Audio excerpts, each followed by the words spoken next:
Praise the Lord. सभी को जय मसीह की। कई बार हमारी प्रार्थनाएं होती हैं, हम प्रभु के पास प्रार्थनाएं करते हैं कि प्रभु मेरा इस्तेमाल कर, मेरा इस्तेमाल कर। और फिर हमें एक समय ऐसा लगने लगता है कि प्रभु हमारा इस्तेमाल नहीं करना चाहता। लेकिन मैं आपसे कहूंगी, प्रभु हर एक का इस्तेमाल करना चाहता है।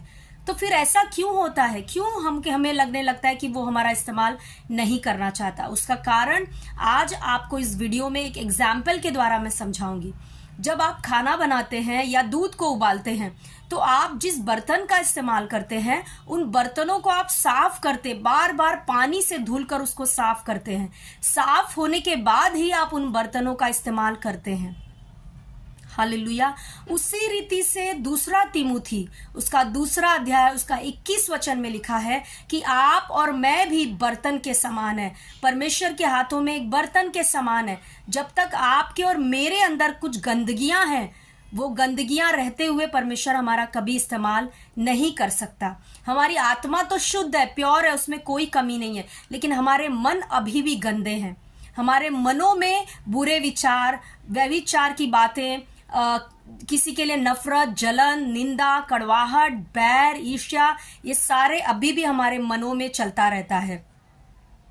तो जब तक हमारा मन शुद्ध नहीं होगा, ये बर्तन शुद्ध नहीं होगा, प्रभु इसका इस्तेमाल नहीं कर सकते। अगर हम साधारण से खाना बनाने के लिए गंदे बर्तनों का इस्तेमाल नहीं कर सकते, तो जिंदा परमेश्वर की सेवा करने के लिए, उसकी महिमा को दिखाने के लिए परमेश्वर गंदे बर्तनों का इस्तेमाल नहीं कर सकता। इसीलिए परमेश्वर चाहता है कि हम एक ट्रेनिंग से जाएं, हम पहले इस बर्तन को शुद्ध करें।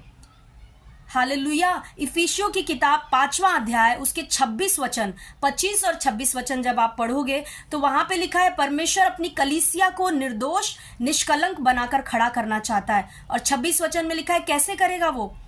वचन के जल के द्वारा, वचन के जल के द्वारा अपनी कलीसिया को पवित्र करेगा। तो जैसे जल, पानी जो है वो हम खाने के बर्तनों को धोने के लिए पानी का इस्तेमाल करते हैं, उसी रीति से आत्मा में भी परमेश्वर का वचन पानी की तरह है। जब उस वचन को हम अपने मन में भरते हैं, मनन करते हैं, पढ़ते हैं, ज्यादा समय बिताते हैं वचन के साथ, तो क्या होता है? हमारा मन धीरे धीरे साफ होने लगता है, सारी गंदगी, जलन, कड़वाहट, ईर्ष्या सब निकलने लगता है। और तब क्या होता है? ये बर्तन साफ हो जाता है और परमेश्वर की महिमा हमारे अंदर से, पवित्र आत्मा क्योंकि हमारे अंदर ही है, पवित्र आत्मा हमारे अंदर से बहना शुरू करते हैं। दूसरों के लिए आशीष का कारण हम बनते हैं, हमारे द्वारा परमेश्वर का सामर्थ्य दिखने लगता है। तो याद रखिए, परमेश्वर का वचन और अन्य भाषा प्रार्थना बहुत जरूरी है अगर आप परमेश्वर के द्वारा इस्तेमाल होना चाहते हैं। God bless you all. आमीन।